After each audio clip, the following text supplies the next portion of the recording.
Historically, the papacy concentrated authority so tightly that corruption, abuse, and political manipulation repeatedly emerged. Examples: Avignon papacy, Borgia popes, indulgence scandals. The system magnifies both strength and weakness. When a pope is strong, the institution stabilizes. When corrupt, the whole body suffers.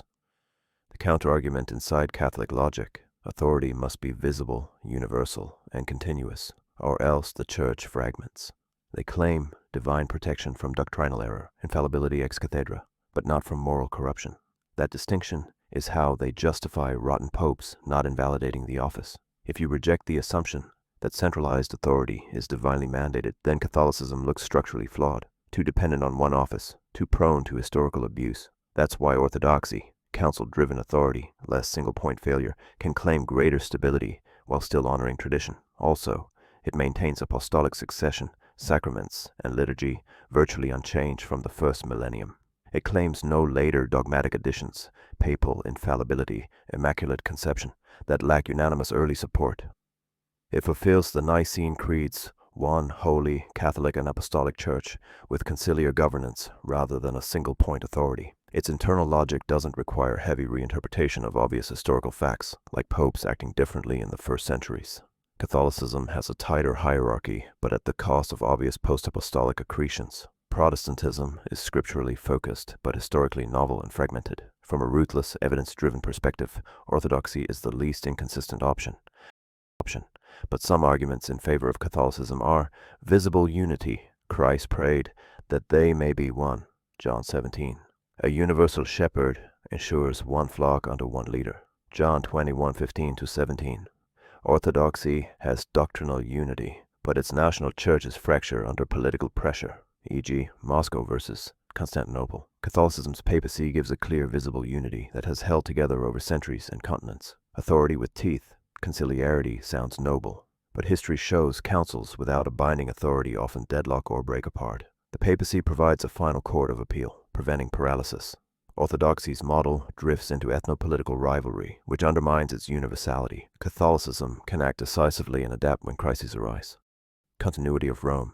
The early church did grant Rome a unique primacy. Even Orthodox fathers acknowledged Rome as the first see. Catholicism claims that this primacy was not just honorific, but divinely instituted, unfolding into papal supremacy. Orthodoxy holds the form of the early councils, but without Rome, it lost the balance of the Pentarchy. The system was incomplete without the first among equals. Doctrinal development. Catholicism embraces Newman's principle. Doctrine develops organically under the Spirit's guidance, like an acorn becoming an oak. Dogmas like the Immaculate Conception or papal infallibility are developments, not inventions. Orthodoxy's refusal to develop keeps it static. What Orthodoxy calls unchanging fidelity can look like stagnation, unable to address new challenges with authority. Catholicism evolves while claiming to preserve essence, universality, and mission. Catholicism is truly global, transcending ethnic or national boundaries. Orthodoxy remains heavily tied to culture and nationhood.